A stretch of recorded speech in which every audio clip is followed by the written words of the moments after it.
ને તો ઘણા લોકો શું કહે, શું ભણીએ, ભણ્યા પછી નોકરી મળતી નથી. ભલામણ બનતા છે ભણ્યા પછી નોકરી ન મળે. ભણને ગામડાની અંદર એક ચોપડી નો મળે, ઈ 300 રૂપિયા મળે છે. બોલો 500 રૂપિયા ને મળે.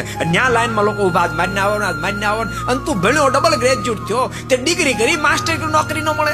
બંને કોઈ ગાળે જય સોમનારાયણ. એ ફરિયાદ તમને સાંભળી, ખૂબ ભણે, ભણી ક્યાં નોકરી મળવાની, એના પછી નોકરી ન મળે એવું નહીં, પણ વિચારધારા અલગ પ્રકારની છે. એના મનમાં શું ખબર, હું ભણ્યો માટે મને સીધી એસી ઓફિસમાં જોબ મળવી જોઈએ. ઈ જ એને હરખો આવવા દેતી નથી.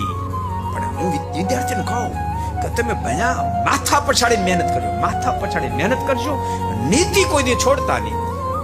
અને તમે જ્યારે ઇન્ટરવ્યુ આપવા જાઓ ને તમને પૂછે તમારી પાસે ક્વોલિફિકેશન શું છે, કે જો આ છે, પણ તમે જે કહેશો એ હું કરીશ. તમારી ઇન્ટરવ્યુ તમે કોઈ દી નાપાસ નહીં થાવ.